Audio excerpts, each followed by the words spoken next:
Let's get into some messy news. Now since we got all the entertainment stuff out, well, it's all entertaining. But let's get into some mess. And let's talk about Kevin Federline, who I think we all kind of knew this was coming because I remember hearing rumors of back in the day that Kevin Federline had planned on releasing a memoir. I could have sworn I've heard them mention that. Well, now it's become apparent because he made the announcement, and the Britney fans are not happy about it. So we'll get into that. So now the dancer and DJ, who was once married to Britney Spears, has announced the release of his memoir, You Thought You Knew. Why when I say that, it sounds like that part of what was it? On MTV. I forget what was the show? You think you know, but you don't have no idea. I think it was what was it? What was that docu series thing that they used to do? Y'all tell me in the chat. So now they said this book is extremely intimate and transparent. I achieved my biggest dreams. Grifted onto one of the world's famous pop stars back in the 2000s. Dealt with, he didn't say that. Y'all know I did. He said, dealt with crushing heartbreak and endured constant ridicule, all while becoming the father my children needed as they experienced nonstop emotional turbulence. This is what he said in the statement. If you've ever had questions, you'll find the answers here. Well, I hope when you go on this little book tour, you don't pull a Kamala. And when I'm sitting there asking you a damn question, is it the book? Is it in the book? Bitch, I don't give a the good goddamn it's in the book. You are here to give us the highlights.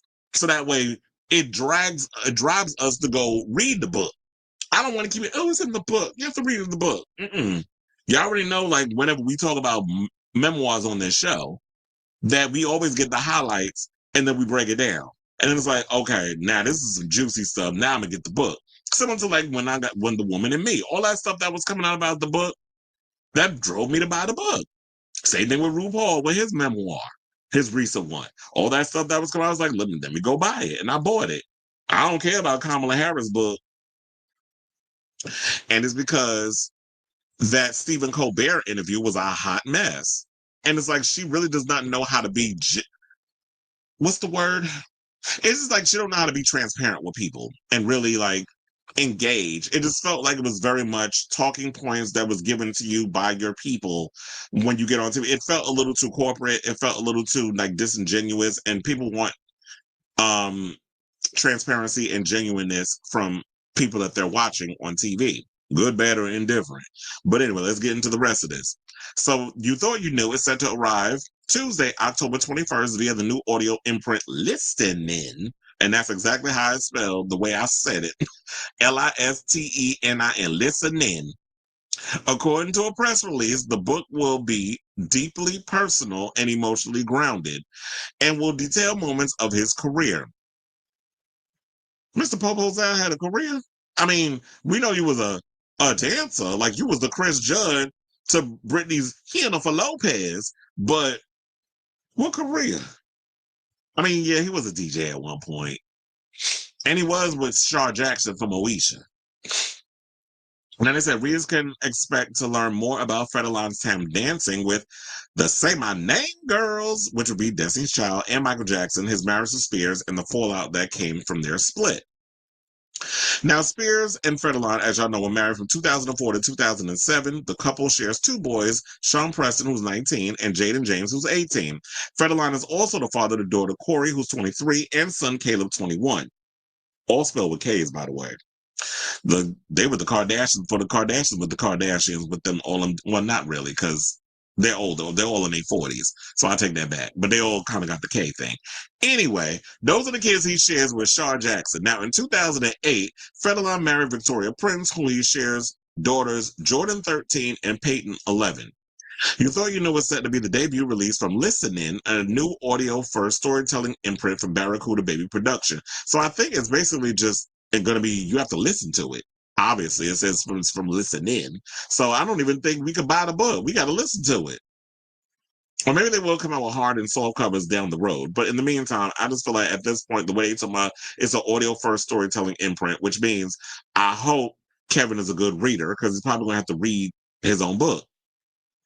They said, we're proud to have Kevin as the first of our 3 books launching from listening, said Jaron Heyman, founder of Barracuda Baby Productions. He spent 2 years in every tabloid and 2 decades navigating a volatile, ever-changing reality, choosing silence to protect his kids. That silence left scars. Listening was built for real voices telling real stories, and sharing Kevin's after everything said about him means a lot to us. I'm excited for the world to get to meet the real Kevin Federline.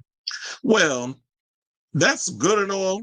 However, the Britney fans, because there are lots of them, decided to jump on the social media and throw a little shade in Mr. Federline's direction. So one person went on to say, instead of writing fan fiction novels, he should go back on tour and tour with Justin Timberlake so they could both cry endless rivers. It's tiring. Okay, that's funny. Another person said, I don't think anyone asked him. Another person said, no one wants this. It's all women in the comments about this, by the way. Another person said, damn, he really needs money.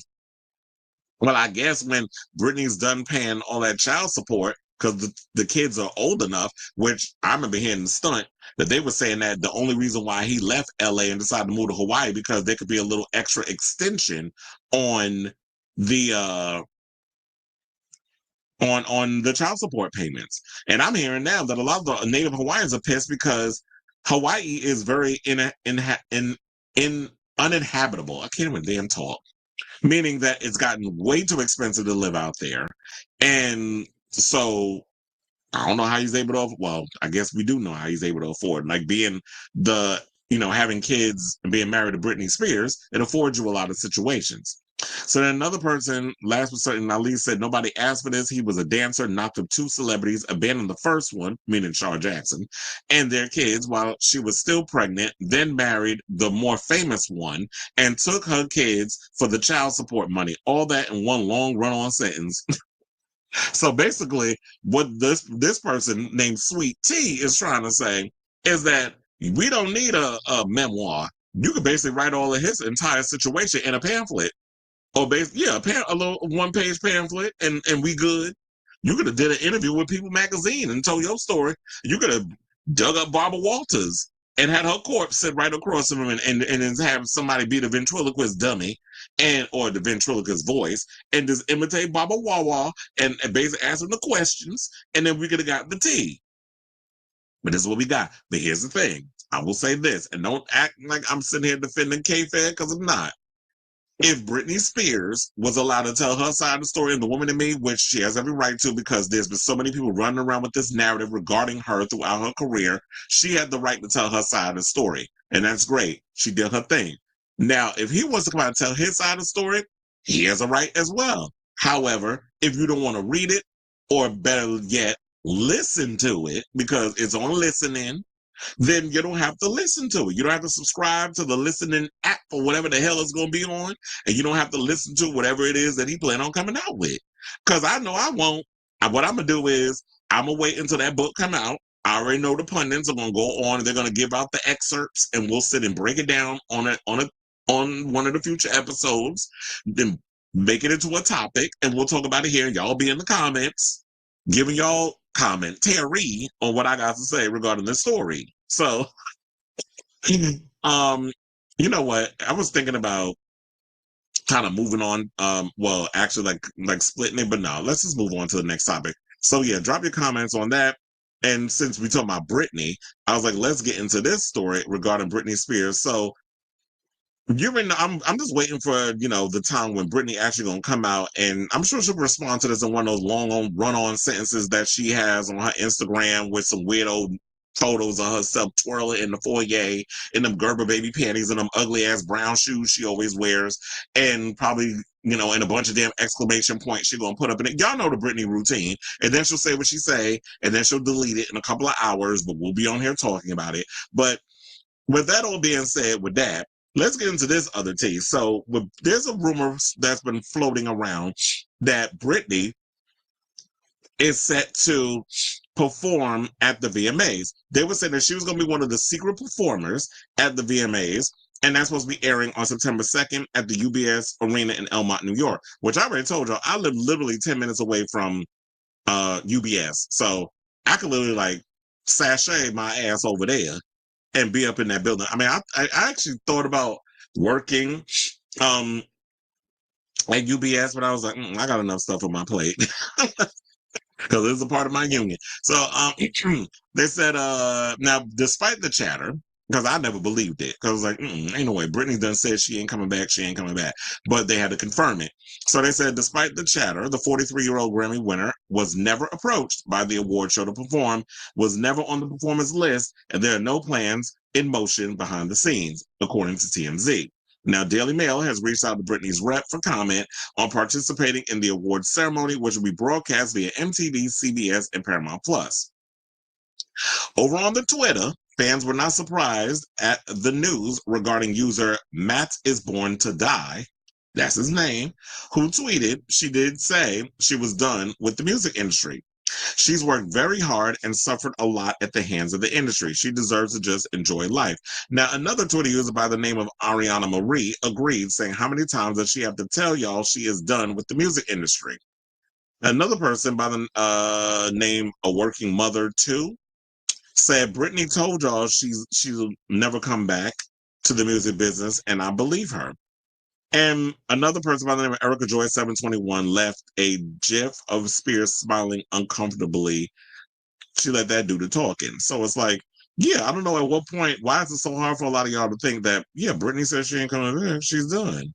So they said the 2011 Video Vanguard winner still fully restricted in her 13-year conservatorship, which finally ended in 2021 when she last performed at the VMAs in 2016. Most conservatees are deemed gravely disabled by the court and unable to meet their basic needs of food, clothing, and shelter, while Britney was put to work recording 4 studio albums, a judging gig on X Factor, and a grueling 2-year Las Vegas residency. In 2007, Spears received the worst reviews of her career. Yeah, but when she did that Give Me More performance, that was a mess. And first of all, she didn't even put them tracks wasn't even put in her head correctly. Like you could literally see them hanging out her head. And it literally looked like a damn dress rehearsal that she was doing when she was up there. Child, I could have gave him one of Lady Gaga wigs and she could have got up there. It would have probably looked better. But anyway, so it says, 4 years later, the semi-retired pop star locked lips with Madonna in a surprise performance featuring once rival ex-Tina Aguilera to kick off the 2003 VMAs. Perhaps Britney's most memorable VMA moment was in 2001 when she performed I'm a Slave for You with a large snake draped over her shoulders. And in 1999, I feel like we're going backwards the way I'm talking about this. Spears performed alongside ex-boyfriend Justin Timberlake and his boy band. You mean who was a part of the boy band? It wasn't his boy band, because then it'd be Justin Timberlake and NSYNC. As they did a VMA medley, which included her hit Baby One More Time and the song Tearing Up My Heart. Now, the Hold Me Closer hitmaker, who boasts 41.8 million Instagram followers, posted, then deleted, a video of herself singing Otis Redding's 1968 classic, Sitting on the Dock of the Bay, not without any auto-tune. Y'all are so damn shady. It's like if she's singing it with out it being in the studio, of course it's gonna be no auto tune. Britney rarely sings on camera, but she also seemingly sang a snippet of Where Is the Love from the Tony Award-winning British musical Oliver on Sunday. Well, I'd rather that than her singing the Black Eyed Peas version. Now, we need to go into this whole situation about her adopting a damn baby girl. Then they said last November, the Mississippi-born singer made her final $20K child support payment for a second ex. Oh, so now I know when it was. So it was last November. She gave them $20,000. She's done. She ain't got to pay K-Fed no more damn stuff, which is why now he out here having to write a damn book. Or I don't know why. I keep thinking writing a book because I think we're so used to memoirs being in book form. It's an audio-only type situation.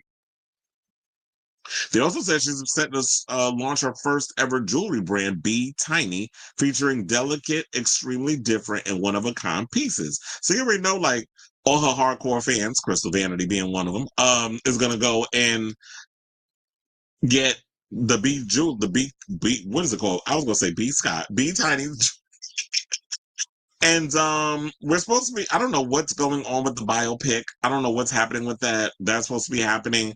But John M. Chu, they're talking about they're developing it still. I heard he's doing a Hot Wheels movie next after this whole, what's it called? The Wicked for Good movie comes out later this year in a couple of months.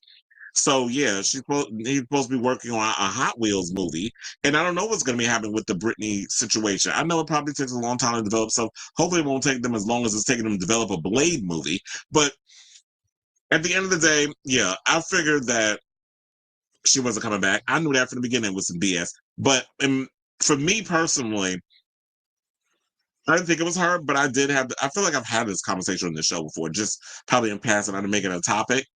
But if there was anybody I think that is going to come on and do like this performance, it would be Mariah Carey. And it's because Mariah has a new album coming out in September. So it makes sense that Mariah, we know her stage presence is a mess. And we live for Mariah. But she get up there and sing her songs, the rigmarole and all that other stuff, the new song. And well, she got 2 new songs. So she get up there and sing all her stuff and the hits and everything. We're here for it. But then again, at first I thought it was initially going to be Mariah. I'm starting to think it might be Madonna, and I'm gonna tell you why. The other day, remember, we took a trip over to Madonna's Instagram, and it was a topic that we were doing in between topics, so we really didn't like make it a topic, but it was like I was just showing off some photos or whatever. And there's this photo shoot that Madonna posted on her IG, where some people were thinking is like outtakes from the upcoming album, the COADFP2. That would be Confessions on the Dance Floor Part 2. So yeah, there's and some people were thinking that a lot of these pictures that we see up here is gonna be like little outtakes or whatever. And so when we started seeing these pictures, and then what was it? Ricardo Gomez went and posted something on his social media, and it was immediately taken down. So a lot of people were speculating that M15, which I think would be a great title for an album, is coming, and we could be getting the first single as soon as September. Because remember, I believe if I'm not mistaken, Confessions on the Dance Floor came out in November, and it would be smart enough to me. I don't like the idea of them trying to release Confessions on the Dance Floor in 2026, only because it would miss the 20th. Was it the 20th anniversary? Wait, when did it go? It was 2007. No, 2005. That's when it came out. Yeah, the 20th anniversary. It would miss the 20th anniversary of Confessions on the Dance Floor if it comes out next year. 21, like it don't fit. So they can hurry up and get this record done. And mixing and everything, it's a lot faster nowadays versus how it was back in the day. So her being in the studio a couple of weeks ago, working on some stuff with Stewart. Stewart worked relatively quickly, and having all that stuff done where it's like you can have the first single already pressed and everything and have that out, and then by November. So that's like 3 months. But if you can have all that done, or 3.5 months, because we're still in August. But if you can have all that done, in my opinion, I feel like that would be great. So that's what I'm thinking. I'm thinking it's between Mariah or Adanta. Those are my choices. So I'll say all this to say, what do you guys think of this story? Even though, like I said, I knew Britney wasn't going to be doing it, but who do you think it's going to be? Do you think it's Madonna? Do you think it's Mariah? Or do you think it's somebody else that hasn't even crossed our radar? But I would think it would have to be something big, especially, with the show definitely needing the ratings boost at this point, because who's really out here checking for the VMAs like that? I mean, last year it wasn't so bad, but award shows, I feel like it's starting to it's losing its gusto. People don't care as much. And then also I want to hear what y'all think about the whole Kevin Federline situation. So y'all got 2 topics to speak on. So let me know what you guys think of this story in the comments down below.